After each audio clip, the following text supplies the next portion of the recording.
कल नमोकार महामंत्र की चर्चा आरंभ की थी, उसी को आज पूरी करना है। वैसे तो अपन ने भक्ति से बात आरंभ की थी और मैं समय सार की 31वीं 32वीं गाथा चलाना चाहता था। बीच में एक भाई ने पूछा कि दिव्य ध्वनि क्या होती है, दिव्य ध्वनि किसे कहते हैं। मुझसे 2-3 दफे भगवान की दिव्य ध्वनि में ये आया था, ऐसा निकला था तो मेरे पैरों के नीचे की जमीन खिसक गई। तो यहाँ तो लोग अभी दिव्य ध्वनि किसे कहते हैं ये नहीं जानते हैं, तो 31 गाथा कैसे चलेगी हमारे चुनी। इसलिए मैंने समय सार से गाड़ी अष्टपाहुर की तरफ मोड़ दी और अष्टपाहुर की मोक्ष पाहुर की 105वीं गाथा पर अपन चर्चा कर रहे हैं, जिसमें ये कहा गया है कि अरहंत सिद्धाचार्य पाठक साधु हैं परमेष्टिपण, सब आत्मा की अवस्थाएं आत्मा ही है शरण।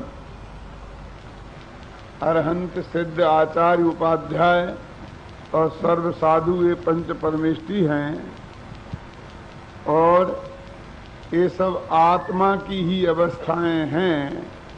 इसलिए मैं तो एक भगवान आत्मा की शरण में जाता हूं।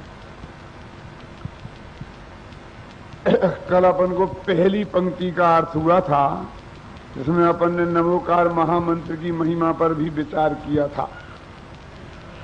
1 मिनट में बात को दोहराऊं। नमोकार महामंत्र की सबसे बड़ी विशेषता यह है कि उसमें कुछ मांगा नहीं गया है, उसमें भिखारीपन नहीं है, और दूसरी सबसे बड़ी विशेषता यह है कि उसमें किसी व्यक्ति विशेष को नमस्कार नहीं किया गया है, गुणों को ही याद किया गया है। आज नमोकार महामंत्र के साथ एक छंद हम बोला करते हैं, ऐसो पंच नमो यारो शब्द पावः पणासनो मंगलारम च शब्देशम परमम हवई मंगलम। यद्यपि ये नमोकार महामंत्र का अंश नहीं है, अंग नहीं है, क्योंकि ये तो उसी मंत्र की महिमा बताने वाला है। कोई अपने मुख से अपनी महिमा बताता है। यदि ये नमोकार मंत्र का उत्तरार्ध होता तो इसमें किसी न किसी को नमस्कार किया गया होता। पंच परमेष्टि को नमस्कार करने की महिमा नहीं बताई गई होती। ये तो बाद में नमोकार मंत्र की महिमा बताने वाला का की गाथा किसी दूसरे आचार्य की लिखी हुई है। क्या है इसका अर्थ? ऐसो पंच नमोकारो, यह पंच नमस्कार महामंत्र सर्व पापपणासनो, सर्व पापों का नाश करने वाला है। ये बात सच्ची है? क्या बात करते हो? सच्ची नहीं है तो क्या झूठ है? आप यहां नमोकार महामंत्र की महिमा बताने आए हैं, क्यों? कि ये बताने आए हैं कि ये बात सच्ची नहीं है। नहीं, विचार करो कि यदि ये नमोकार महामंत्र सब पापों का नाश करने वाला है तो हम तो इसे रोजाना बोलते हैं, तो हमारे तो सारे पाप नष्ट हो गए होंगे। क्यों?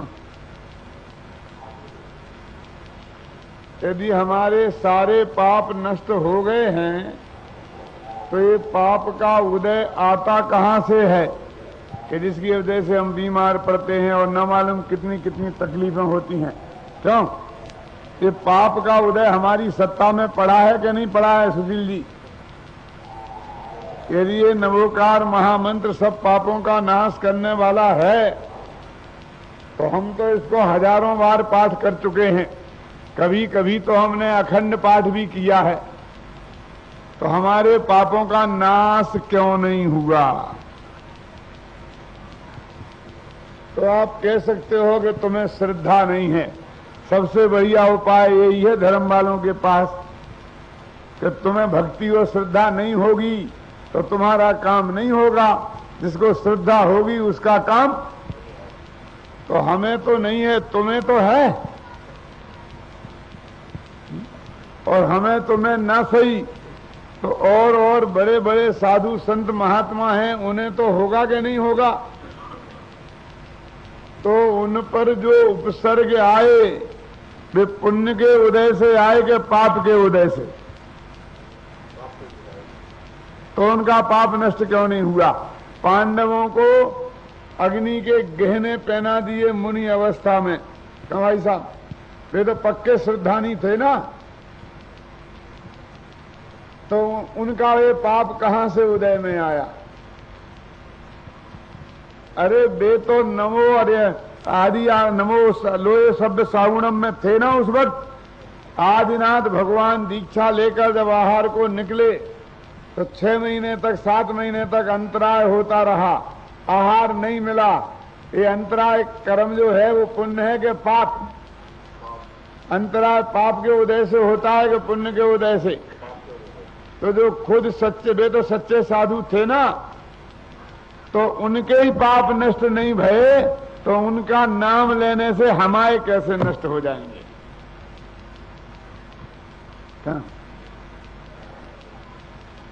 कि साहब लिखा तो है कि शब्द पाप पढ़ना सुनो, और हम सब पढ़ते आए और ऐसा मानते आए कि नमोकार महामंत्र पढ़ेंगे तो हमारे सब पापों का नाश हो जाएगा। तो भाई साहब मैं भी तो प्रश्न रख सकता हूं आपके सामने।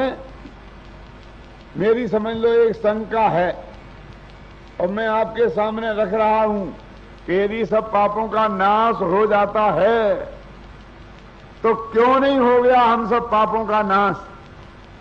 क्यों? इस संसार में दुखी जीव क्यों हैं? जिनके मुख में नमोकार महामंत्र है उनके तो कोई पाप होना ही नहीं चाहिए था ना, लेकिन देखने में तो बहुत आता है।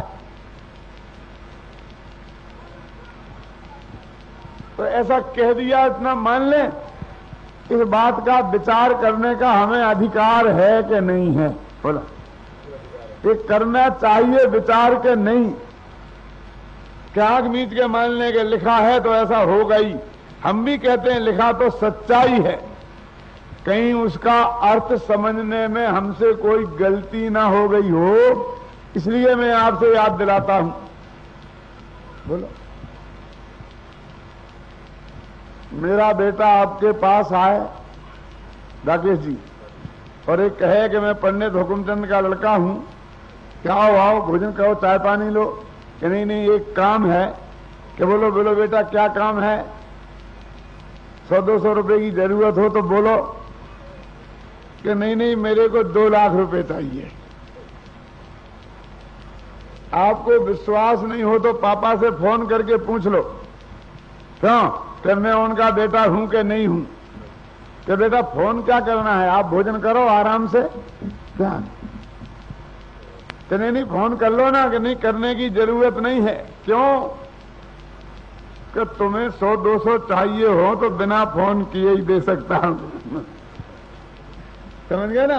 और 2 लाख की बात हो तो पापा स्वयं आते और बे मांगते तो भी मैं देने वाला नहीं थू, तो उनके नाम से तुम्हें कैसे दूंगा?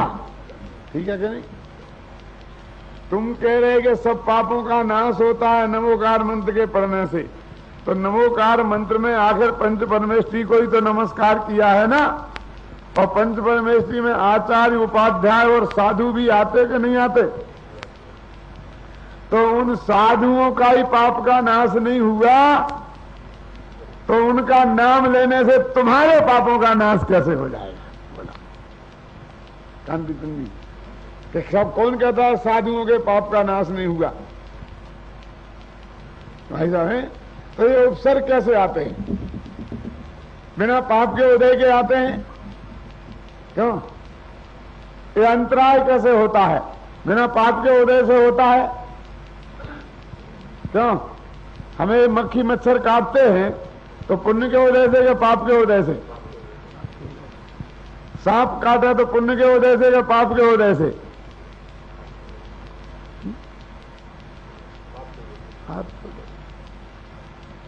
कैसा कैसा पागलपन हम पे सवार होता है। इंदौर की बात है, यहां की नहीं है, घबराना नहीं। वहां एक मंदिर बना, वो हमारी जाति वालों ने बनाया था। ये जाति माने हैं ना बहुत, जैनियों में अग्रवाल खंडेलवाल ऐसे बहुत होते ना, ऐसे बाल बाल बहुत हैं। उनने बनाया परवार जाति वालों ने, और मैं खंडेल वालों के मंदिर में जाके प्रवचन किया करता था, रामा साहब के मंदिर में। वे लोग मेरे से बहुत कहते कि आप अपने मंदिर में क्यों नहीं आते? मैंने कहा वो भी अपना ही है ना, समझा। एक दिन उन्होंने अब्बाई उड़ाई कि भगवान को पसीना आ रहा है।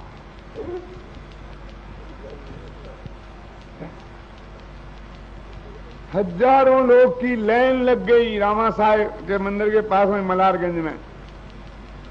दर्शन करने आने वालों का तांता लग गया। मेरे पास आए कि साहब सारी दुनिया आई और आप नहीं आए। मैंने कहा अब तो मैं कभी नहीं आऊंगा, क्योंकि मैं उन भगवान का पुजारी नहीं हूं जिन्हें पसीना आता है। क्योंकि हमने तो पढ़ा है भगवान के 34 अक्षरों में कि ना ही पसे में निहार, जिनके ना पसीना हो ना निहार हो, क्यों उन्हें भगवान कहते हैं कि नहीं है? यदि उन्हें पसीना आ रहा है तो वे गारंटी से भगवान नहीं है, और चाहे जो कुछ हो। लेकिन मूर्ख जनता जोड़ जोड़ के इकट्ठी हो गई। फिर मैंने उनसे कहा कि सच बताओ, ये पसीना कैसे आया भगवान को? अरे साक्षात भगवान होते हैं, उन्हें भी नहीं आता है। ये पत्थर की मूर्ति है, इसे तो आने का सवाल ही नहीं है। हुआ क्या? सच्ची बात बताओ। कि सच्ची बताएं कि हाँ, कि 10 साल से मंदिर ऐसा ही पड़ा था, कोई संभाल करने वाला ही नहीं था, बेदी ही नहीं बनती थी, अधूरा ही बना पड़ा था। और जब भगवान को पसीना आया तो आपकी कृपा से देखो। मैंने कहा गजब हो गया। हम तो समझ रहे थे कि मंदिर बनाने में तुम्हें पसीना आ रहा है, ये तो भगवान को भी पसीना आ गया तब बना है।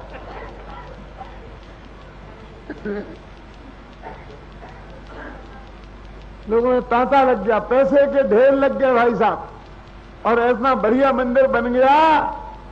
जब तक भगवान को पसीना नहीं आया तो कोई पूछने वाला नहीं था, और भगवान को पसीना आ गया तो रुपयों के ढेर हो गए। जब तक इस जगत में ऐसे मूर्खों की कमी नहीं रहेगी, तब तक भगवान को भी पसीना आता ही रहेगा।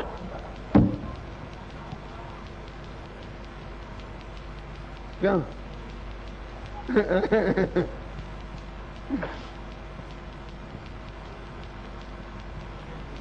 अरे भाई कि नवोकार महामंत्र में जिनको याद किया गया है, हमने उन सब मुनिराजों के फोटो अपने मंदिर में लगा रखे हैं।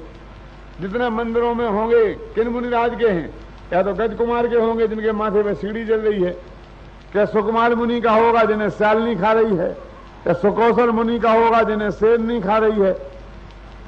क्या भाई साहब सब मुनिराज ऐसे ही ऐसे थे कि जिन्हें किसी ने खा लिया?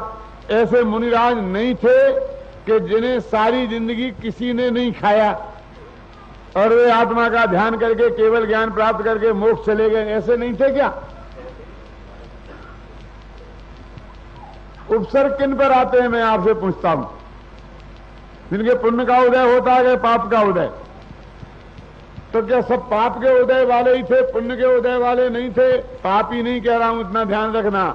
देखो कल एक पंडित आया था और कह रहे उन्हें पापी। पापी नहीं है, पापी तो वे होते हैं जिनके पाप भाव होते हैं। पाप भाव नहीं है इसलिए वे पापी नहीं है, धर्म भाव में जो धर्मात्मा है। ये पाप का उदय वाले बोल रहा हूं मैं। ख्याल में आएगा नहीं आया? अरे लाखों लाखों मुनिराज सातिशय पुण्य के धनी होते हैं, इसलिए उन पर कभी संकट आते ही नहीं। जहां जाए आगे आगे सब सुविधाएं होती चली जाती हैं। लेकिन उनके फोटो मंदिर में क्यों नहीं लगाए?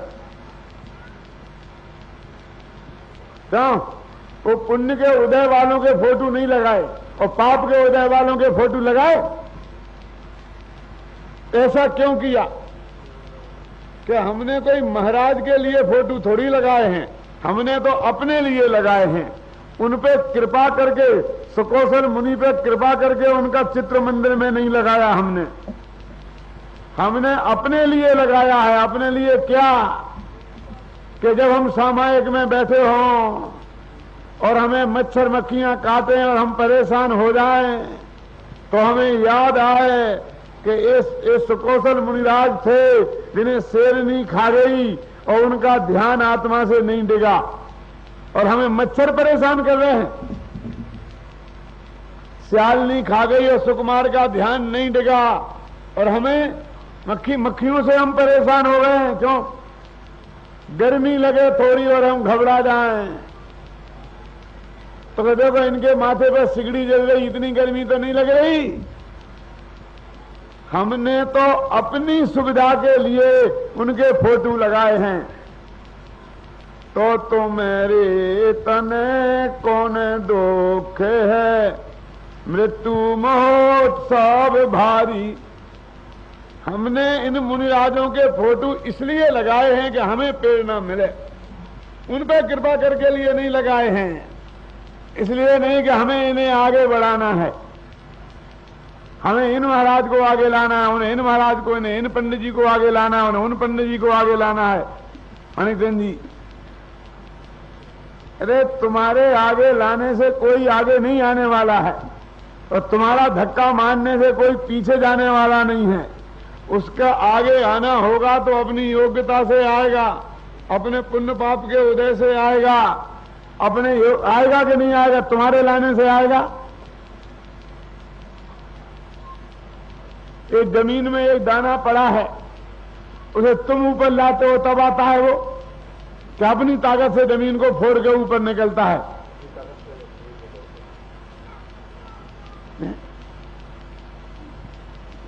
हमने क्या आदर्श अपनाया है? तो मैं तो अपनी बात तो ये चल रही थी कि सब पापों का नाश करने वाला ये नवोकार महामंत्र है, तो पाप नष्ट क्यों नहीं हुए? कि 3 काल के सब पापों का नाश करने वाला है। गजब हो गया। भूतकाल के पाप, वर्तमान के पाप और भविष्य के पाप सब नष्ट हो जाएंगे। जरा अकल दिमाग लगाना थोड़ा। भूतकाल के पाप हमारे पास हैं अभी? क्यों? पहले हमने पाप बांध के हम नरक गए थे और नरक से निकल के यहां आए। घबराना नहीं। तीर्थ पर्याय में 2000 सागर के लिए आता है निगोद से निकल के जीव, कुछ अधिक 2000 सागर के लिए आता है। उसमें से 12 लाख 13 लाख और 60,000 बरस तक तो देवगति में बीत जाते हैं और 6,40,000 सागर ऐसा और 6,40,000 सागर तक नरक गति में बीतते हैं और बाकी कुछ अधिक में ये मनुष्य तरण चाहते हैं। ऐसा नहीं कि हम नरक में गए ही नहीं है। ख्याल में इतना काल हमने बिताया है और फिर अब मनुष्य गति में आ गए भाई साहब। तो जिस पाप के उदय से नरक गति में गए थे वो पाप अभी है? तो होता तो निकल के आते कैसे? खत्म हो गया कि नहीं हो गया? तो भूतकाल का पाप है कहां? भूतकाल का पाप तो नष्ट हो चुका है और भविष्य का पाप, अरे वाह कितनी बढ़िया दवाई है कि आज नवोकार मंत्र बोलो और भविष्य में भी तुम चाहे इतने पाप करना तुम्हें पाप लगेगा ही नहीं। क्यों? वो पाप भी नष्ट हो जाएगा। अभी जो पाप लगा नहीं है वो भी नष्ट हो जाएगा। गजब हो गया। किसी डॉक्टर के पास ऐसी गोली है इस दुनिया में कि जो मुझे 1 महीना पहले बुखार आया था उसे दूर कर दे। अभी है कि अभी तो नहीं है? तो उतरे हुए बुखार को कौन गोली उतारेगी बताओ? तो ऐसी गोली है कि 2 साल बाद मेरे को जो बुखार आने वाला है उसे उतार दे। जो बुखार अभी आया ही नहीं है उसे उतारने की ताकत है किसी में? तो भूत और भविष्य के पाप के नाश करने की बात है ही नहीं। तो लिखा तो है सब पापों का नाश करता है। तो सब माने भूतकाल के और भविष्य काल के होते हैं, ये कहां लिखा? अकेले वर्तमान के पाप नष्ट होंगे भाई साहब। क्यों? ये महिमा कम हो गई कि ज्यादा हुई? सच्ची बात का विचार कर लो। ये सब लिखा है तो सब क्या वर्तमान में क्या कम पाप किए हैं तुमने? उनका ही नाम सब है। क्या समझे ना? और वर्तमान में भी कौन कि जो पाप भाव तुम्हारे मन में आ रहे उनको नाश करने वाला है। जो पहले के बंधे हैं उन्हें नहीं। क्या समझ में आया? तो सब पापों का नाश करने वाले का अर्थ क्या है कि जब आप नमोकार महामंत्र बोलोगे तो आपके मन में ना हिंसा का भाव आएगा, न झूठ बोलने का भाव आएगा, न चोरी करने का भाव आएगा, न मां बहन को छेड़ने का भाव आएगा और न परिग्रह जोड़ने का भाव आएगा। तो ये 5 है ना, उसका नाम है सब। एक वचन, द्विवचन और बहुवचन होता है ना, तो ये 5 पाप है, इसलिए इसका नाम है सब। और 5 ही पाप तेरे मन में नहीं आएंगे, इसका नाम है सब पापों का नाश होना। लिखा तो सही है, हमने अर्थ गलत समझ लिया था। क्या लिखा? क्या लिखा? ऐसो पंचन मुक्कारो सब पाप पणासनो। सर्व पापों का नाश करने वाला, यही लिखा था ना। तो सब माने भाई हिंसा, झूठ, चोरी, कुशील, परिग्रह है ना, और उनका नाश हो गया। यानी तेरे मन में ये भाव पैदा ही नहीं हुए। 16 कांड पूजन में बोलते कि नहीं बोलते हैं दोनों? जो अरहंत भगति माने आने, सो जन विषय कसाय न जाने। कि जो अरहंत भगवान की भक्ति में अपना मन लगाएगा उसके मन में 5 इंद्रियों के विषयों को भोगने का भाव नहीं आएगा। और 4 कसाएं उदय में आएंगी लेकिन कसाय रूप वो परिणमित नहीं होगा। बोलो भैया, यही फल है कि नहीं है? तो बच गए ना सब पापों से। अकेले वर्तमान के हमें इस भाव नहीं पुसाता है। ये बनिया है ना, बिना भाव ताव के तो ये काम करता ही नहीं है। हमें इस भाव नहीं पुसाता है। हमने तो नमोकार मंत्र इसलिए बोला था कि हम समझते थे भूतकाल के, भविष्य काल के, वर्तमान के जो कर्म बंधे हैं वो सब साफ हो जाएंगे। हम तो इस भरोसे में बोल रहे थे, और तुमने भूतकाल की छुट्टी कर दी, भविष्य की छुट्टी, अकेले वर्तमान में वे भी पाप भाव, पाप कर्म नहीं। क्यों इतना कम कर दिया? हमें इस भाव नहीं पुसाता है। अरे भाई, तूने ये गलत समझ लिया था तो हम क्या करें? हम सबसे पहली दफा सोनगढ़ जा रहे थे तो रास्ते में अहमदाबाद तक पहुंचे। पहली दफे गए ही नहीं थे, जब अहमदाबाद भी नहीं गए थे तो स्टेशन पे चिल्ला रहा था 2 रुपए सेर अंगूर, 2 रुपए सेर अंगूर। हमने कहा हमारे यहाँ तो 4 रुपए सेर है। उस जमाने की बात है, कब? सन 58 की, 58। हमारे यहाँ तो 4 रुपए सेर हैं, यहाँ 2 रुपए सेर। आधे भाव में ले लो तो दे दे, 4 सेर दे दे। क्या? जब उसने तोल के दिए तो वे 2 ही सेर थे कि वहां 40 तोला का सेर चलता था और हमारे यहाँ 80 तोला का सेर चलता था। मालूम है? सेर माने कच्चा सेर माने पौंड। वो पौंड को सेर बोलते थे। दुनिया तो लूट रहा माल, तो लूट रहा, तो लूट लो।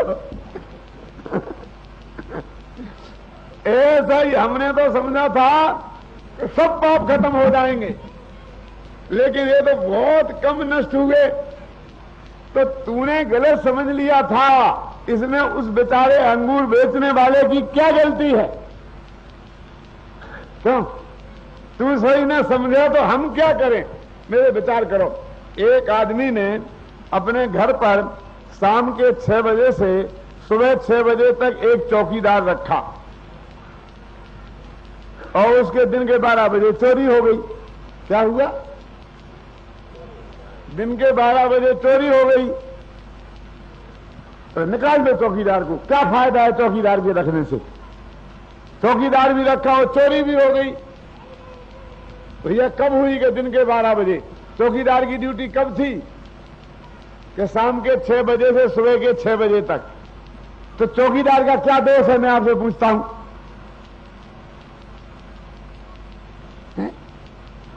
अरे दुनिया के रात को चोरी होती है और तेरे घर दिन को हुई, इसका मतलब है चोरों की हिम्मत नहीं पड़ी रात को तेरे घर में आने से, क्योंकि चौकीदार की वजह से।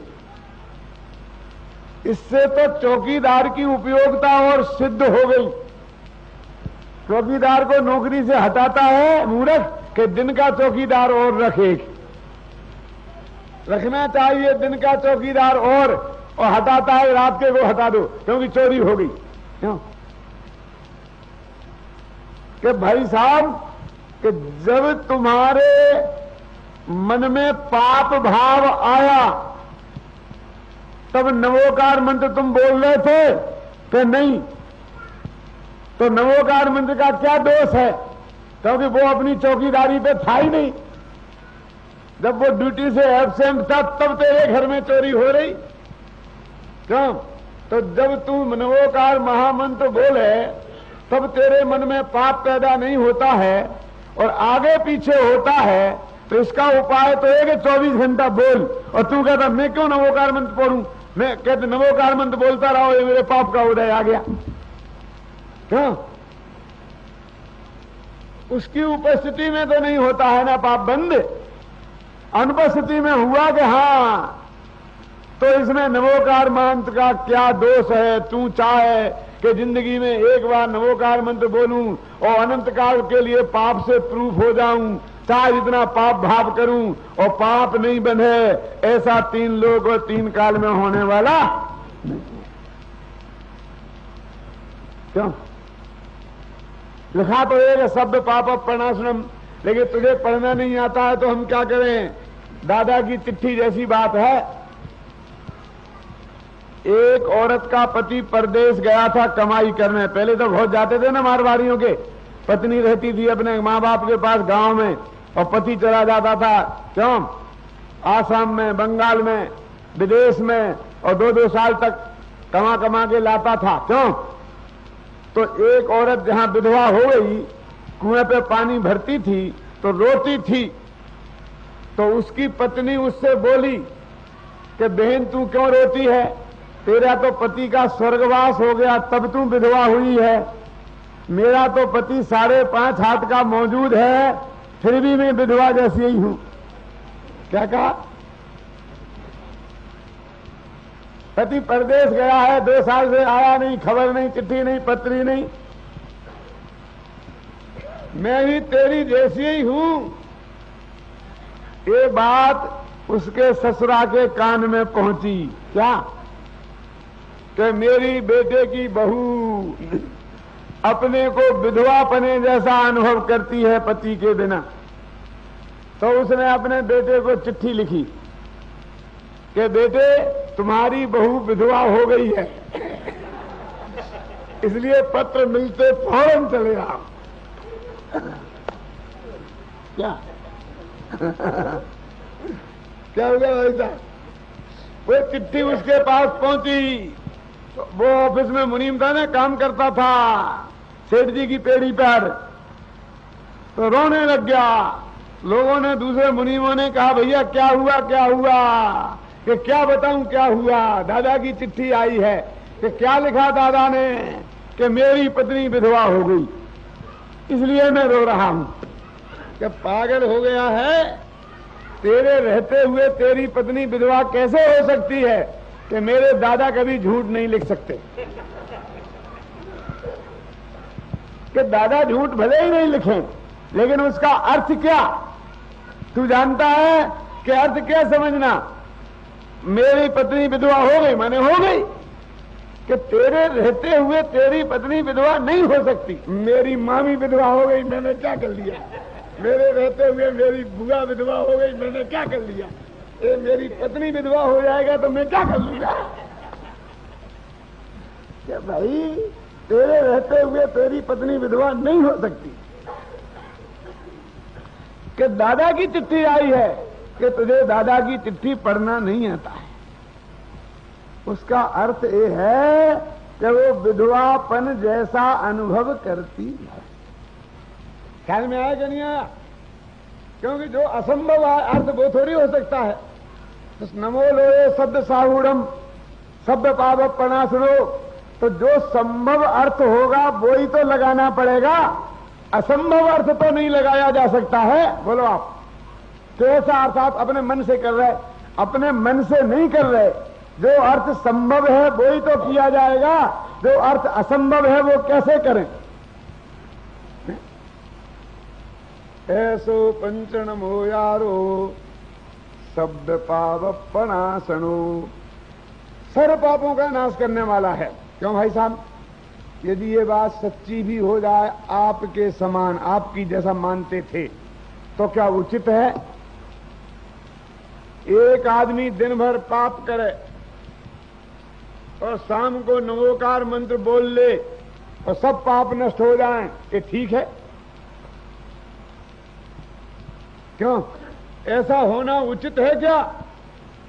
यदि ऐसा होने लगता तो क्या होता, जरा कल्पना करो। फिर कोई आदमी पाप करने से क्यों डरता? क्योंकि हमारे पास तो ऐसा महामंत्र है कि शाम को जाएंगे और एक दफे बोलेंगे और सब साफ। जितनी कमाई करना हो, झूठ बोलना हो बोल लो, चोरी करना हो कर लो, दूसरे माँ बहनों की इज्जत लूटना हो लूट लो, शाम को नवोकार मंत्र बोला। क्यों भाई साहब? अरे हाँ हाँ, बहुत बढ़िया बात कही आपने कि असली पाप तो यही है कि वो काम करेगा ही नहीं। वही पाप नाश का उपाय यही हुआ ना कि पाप तुम करे जाओ और नवोकार मंत्र बोल के साफ हो जाए। ये तो अर्थ नहीं है ना। यदि ऐसा अर्थ मानेंगे तो ये पाप का नाश करने वाला नहीं हुआ, पाप का प्रचार करने वाला हुआ। एक कवि हुआ है 16वीं शताब्दी में, उसका नाम है सेनापति। नाम सुना? नहीं सुना? उसने भगवान गंगा की स्तुति लिखते हुए लिखा कि हे गंगा मैया, तू तो पाप प्रचारिणी है। ऐसा लिखा, पाप का प्रचार करने वाली है। कि कैसे?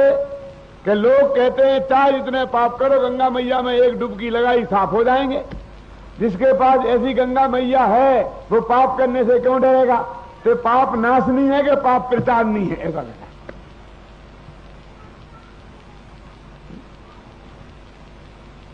धर्म तो उसे कहते हैं जो लोगों को पाप नहीं करने की प्रेरणा दे, जो ये कहे कि भाई जो करेगा सो भरेगा। न्याय तो ये है कि नहीं है? बोलो, न्याय तो यही है ना कि जो अपराध करे उसे दंड मिलना चाहिए, जो हत्या करे उसे दंड मिलना चाहिए। न्याय ये है ना। और यदि ये नमोकार मंत्र पाप करे और फल नहीं भोगे और ऐसा काम करे तो ये पाप का प्रचार करने वाला हुआ, है तो पापियों का साथ देने वाला हो गया। ये धर्मात्माओं का साथ देने वाला कहां रहा? तो ऐसा अर्थ करना चाहिए ना कि नमोकार महामंत्र धर्मात्माओं का साथ देने वाला है, पापियों का साथ देने वाला नहीं। यही अर्थ सही है कि नहीं? कि जिसके मन में अरहंत भगवान की भक्ति होगी उसके मन में पाप भाव भी नहीं आएंगे। जो अरहंत भगति मन आने, सो जन विषय कसाय न जाने। अरे भोगने की बात तो बहुत दूर, वो जाने भी नहीं, उनके ज्ञान का भी ज्ञेय नहीं बने, उसका ज्ञान ही उस तरफ नहीं जाए। और जो आचार जय भगति करे है, सो निर्मल आचार धरे है। जो आचार्य की भक्ति करेगा, नमो हरियाणम बोलेगा, उसका तो आचरण पवित्र हो जाएगा। वो पाप करेगा कैसे? बोलो भाई साहब। तो नमोकार महामंत्र का फल तो पाप नहीं करना है, किए किराए पापों का नाश नहीं। तू पाप नहीं करे, इसका नाम नाश है। और हम तो मुंह से नमोकार मंत्र बोले जाएं और यहां से धमाधम बढ़िया एक चांदी के अक्षरों से बढ़िया एक नमोकार मंत्र लिखाकर और तिजोरी के ऊपर जलवा दें और अंदर सारा माल 2 नंबर का। तू तो नमोकार महामंत्र की आड़ में पाप कर रहा है, तेरे पाप नाश करेगा नमोकार महामंत्र। सोच लेना भाई।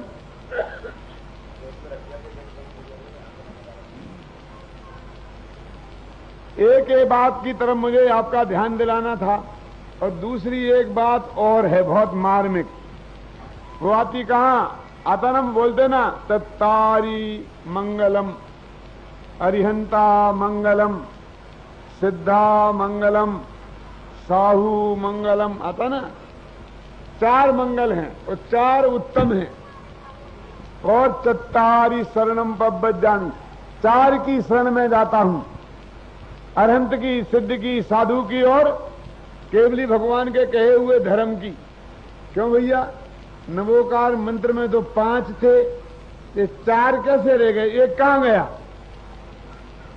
मंगल 4 हैं, उत्तम 4 हैं, शरण 4 हैं। ये क्या कहां गायब हो गया? मामला गड़बड़ कहां हो गया? ध्यान आया कि नहीं आया? नवो अरहंताणम में तो हो गया अरहंता मंगलम, ठीक है ना, अरहंते शरणम पब्बजामि। और नवो सिद्धाणम में सिद्धे शरणम पब्बजामि। और नमो आर्याणम का कहां गया? घबराना नहीं। नमोपाध्यायनम गायब, तो नमो लोहे शब्द सावणम का आ गया साहू शरणम पब्बजामि। और केवली पंडितो धम्मो शरणम। तो ये आचार्य और उपाध्याय की शरण की बात छोड़ दी, मंगल की बात छोड़ दी, उत्तम की बात छोड़ दी। एक भाई कह रहे हैं कि उन्हें साधुओं में शामिल कर लिया। क्यों? तो नवोकार मंत्र में भी शामिल कर लेते, वहां अलग क्यों कहा? जब शामिल करने से काम चलता था तो वहां भी ऐसे ही लिखते, नमो अरहंताणम, नमो सिद्धाणम और नमो लोहे शब्द साउड़। वहां अलग किया और यहां शामिल किया। ऐसा क्यों किया, मैं कहता हूं। एक प्रश्न। और दूसरा प्रश्न ध्यान से सुनना। क्यों भाई साहब, अपने एक पिताजी हों, 4 भाई हों, अब दुकान का नाम रखते हैं तो पिताजी का नाम रख करके ऐसा तो रख देते हैं कि रोशनलाल एंड सन्स। क्यों? और यदि भाई का नाम रखना हो बड़े क्या, तो बड़े भाई का नाम रखे रोशनलाल एंड ब्रदर्स। ऐसा होता कि नहीं होता? कहीं ऐसा होता है रोशनलाल एंड फादर्स।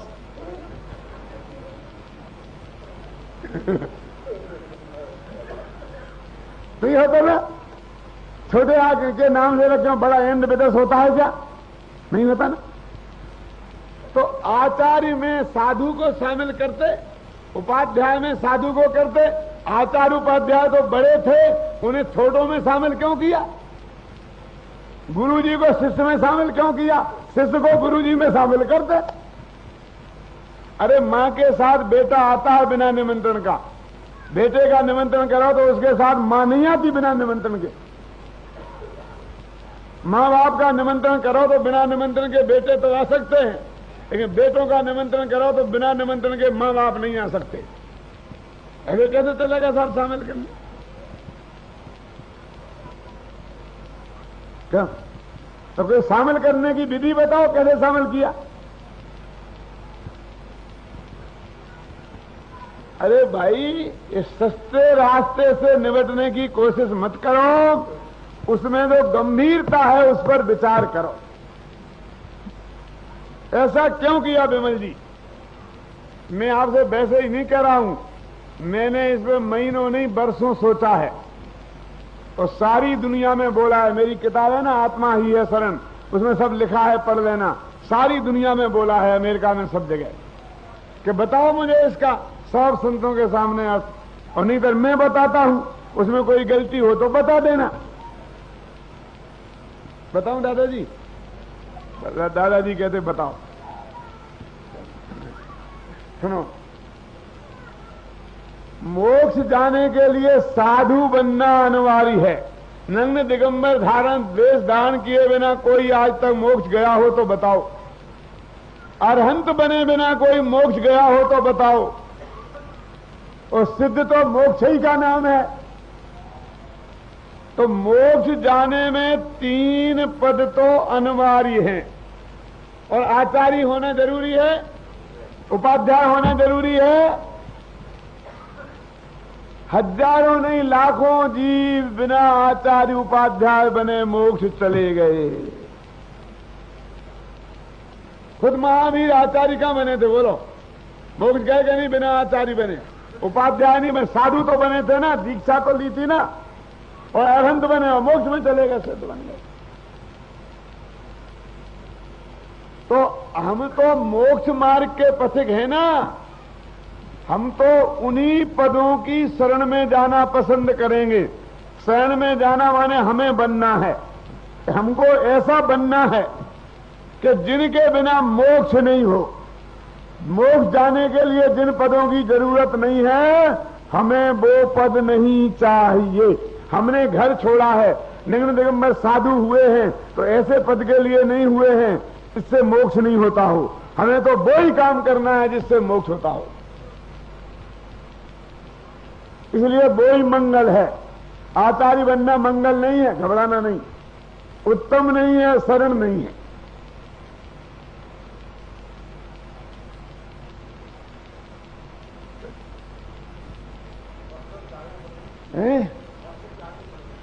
क्या क्या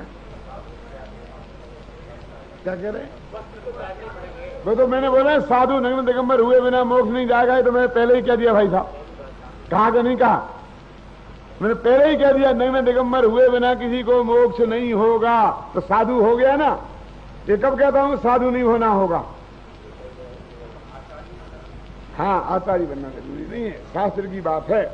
मैं जो बोल रहा हूं वो कैसेट भी हो रही है, मेरी किताब में भी लिखा है, तो कोई एक भी शब्द यहां से वहां नहीं हो सकता है। पर आप उसे पढ़ करके विचार करना, दूसरों से पूछना, कोई गलती हो तो मुझे बताना, तो मुझे कोई दिक्कत नहीं है मानने में। क्यों?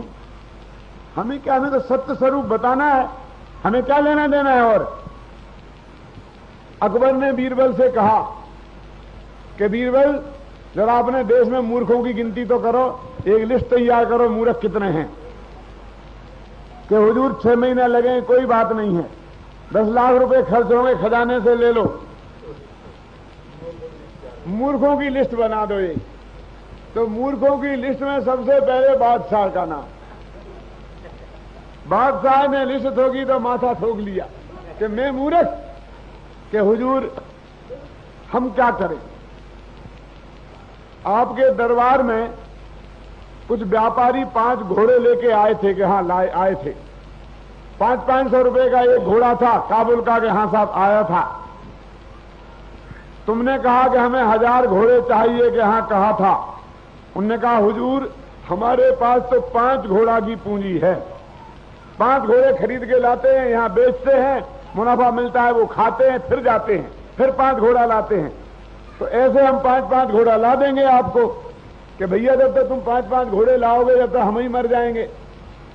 हमें तो 1000 घोड़े चाहिए, कि हुजूर हमारे पास तो पूंजी नहीं है, उधार मिलते नहीं है वहां।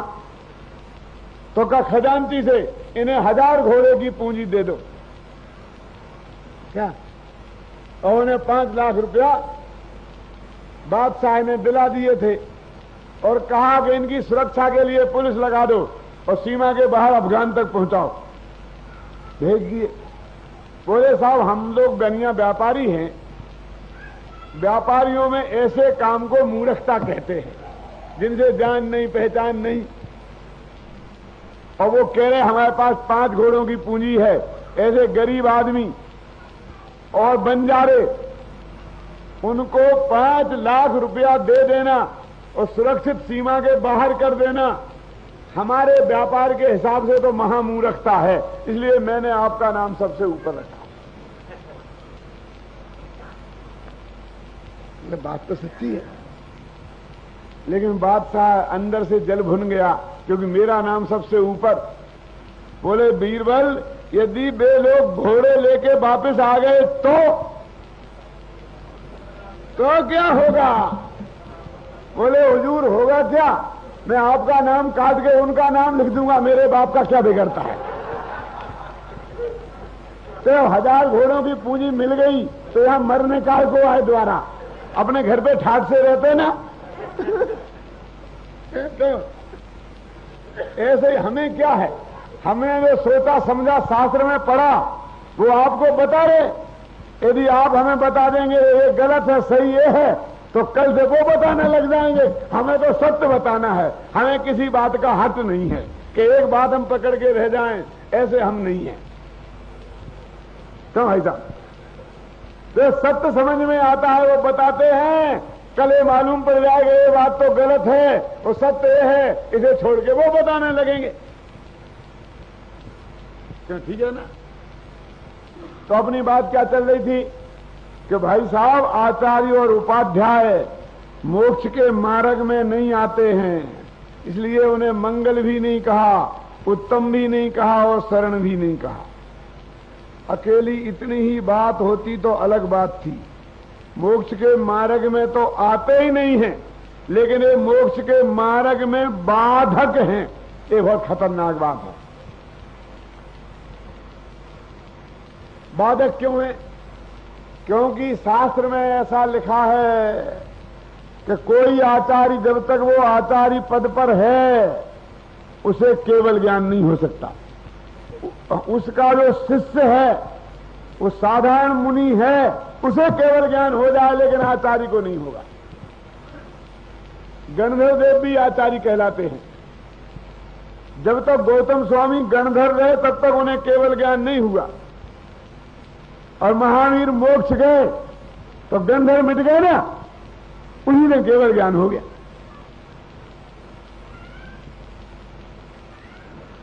ऐसा क्यों है?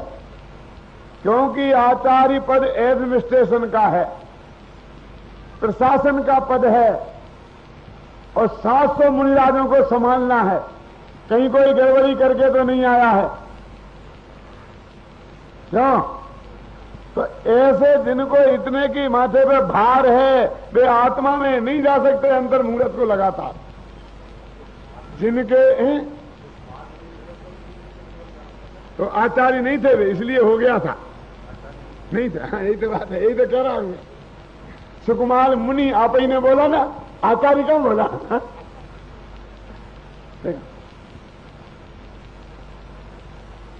आचार्य जो होते, सुनो भाई साहब, उन्हें केवल ज्ञान कब होता है मालूम?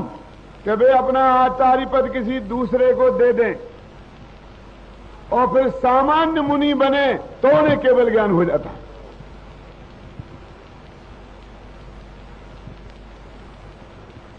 इसलिए मुनिराजों को यह है कि वे आचार्य पद जिंदा में दूसरे को देकर सामान्य मुनि बन जाते हैं।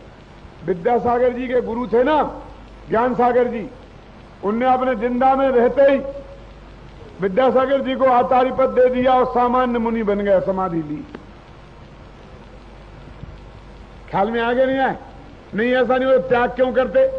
अपने आप मर जाएंगे तो बाद में देखी जाएगी, जो बनाएगा तो बनाएगा। हर नेता कुर्सी पे ही मरना चाहता है, कुर्सी कोई क्यों छोड़े? है कि नहीं? अरे कुर्सी पे मरने से राजघाट के बगल में समाधि बन जाती है, और वैसे कोई गांव में पूछे ही नहीं, कुर्सी छोड़ के मरे तो काय को मरे?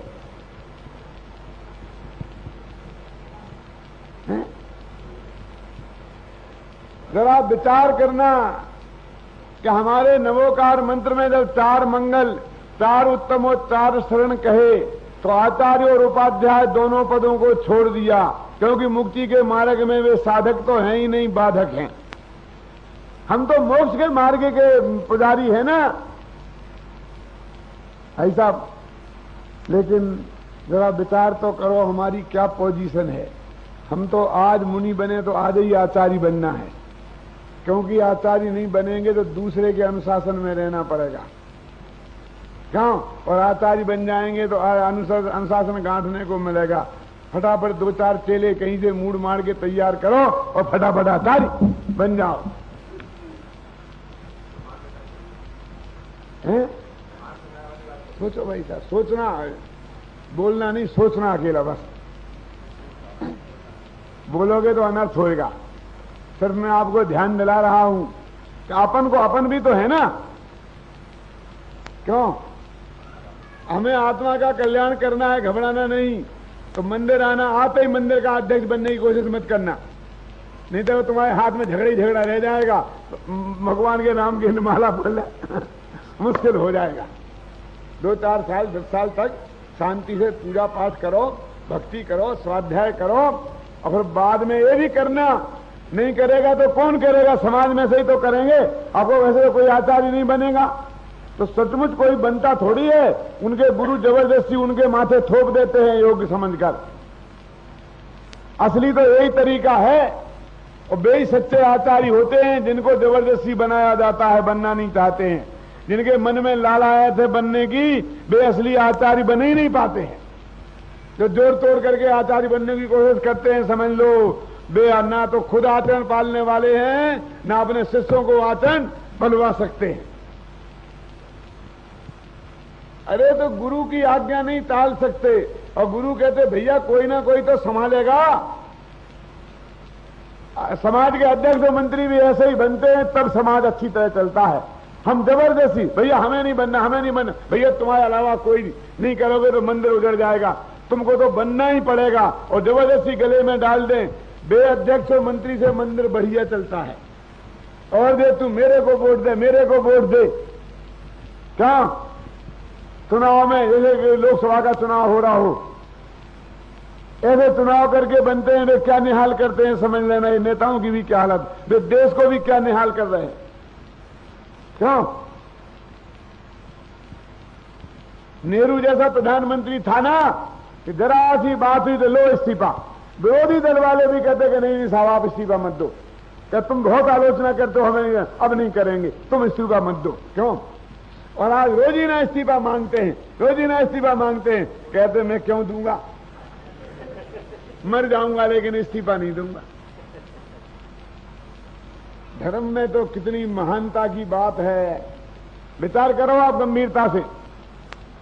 अब वो भाई साहब की बात रह जाएगी, समय तो हो रहा है तेजी से, कि वो छोड़ ही दिए कि किसी में शामिल भी किए हैं कि नहीं।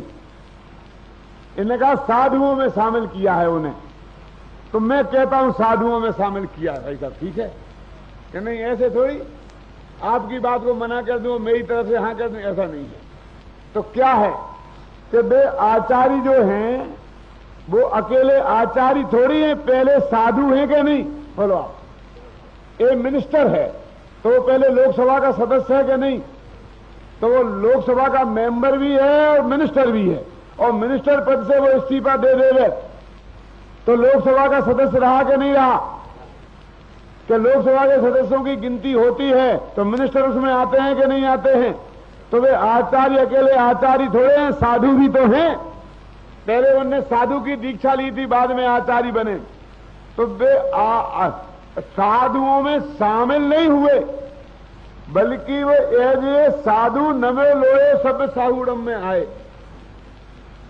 क्या वो आचार्य पद की अपेक्षा नहीं आए?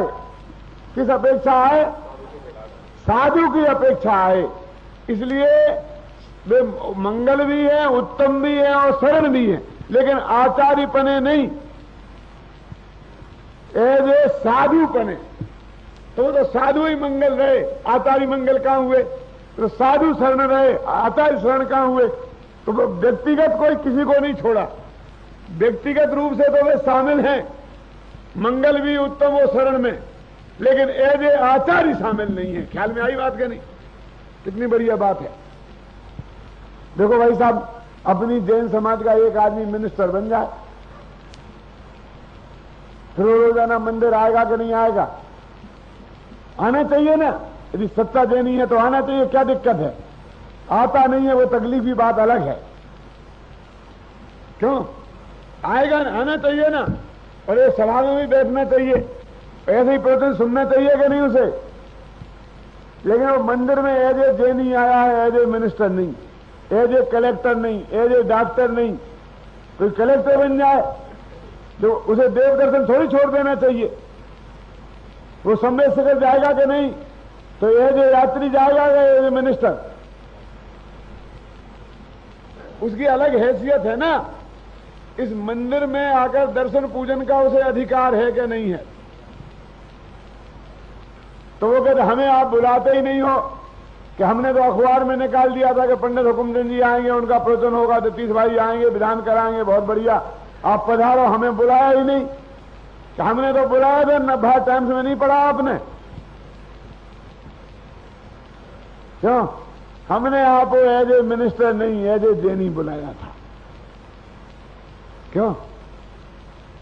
तो एज ए साधु तो वे उत्तम भी हैं, शरण भी है और मंगल भी है, उनसे व्यक्तिगत द्वेष थोड़ी है हमें कि उन्हें हम उत्तम शरण और मंगल में से निकाल दें। लेकिन एज ए आचार्य नहीं है। ख्याल में आया ना? एज ए उपाध्याय नहीं है। कहने का अर्थ यह है कि आचार्य और उपाध्याय पद ये उपादेय नहीं है मोक्ष मार्ग में। साधु पद उपादेय है, अरहंत पद उपादेय है, सिद्ध पद उपादेय है। काय के लिए? मोक्ष जाने के लिए। लेकिन ये तो बीच में अड़ंगे है, ये तो तकलीफ है। आत्मा का कल्याण करना हो तो जैन समाज का अध्यक्ष बनना जरूरी है, मंदिर का व्यवस्थापक बनना जरूरी है। बिना व्यवस्थापक बने कल्याण नहीं हो सकता है। क्या बोलो? तो ऐसे ही आचार्य पद और उपाध्याय पद तो एक तो है प्रशासन का, एक है पढ़ाने का। ख्याल में है ना? आत्मा को समझना तो अनिवार्य है मोक्ष में जाने के लिए, समझाना अनिवार्य नहीं है। उपाध्याय माने समझाना, माने पंडित। क्यों भाई साहब? मुंह केवली होते कि नहीं होते? उन्हें मोक्ष जाते कि नहीं जाते? तो उन्हें 2 नंबर का मोक्ष मिलता है कि 1 नंबर का? एक ही जाति का मिलता है ना। तो इसलिए कहते हैं मोक्ष जाने के लिए आत्मा को समझना जरूरी है, समझाना नहीं।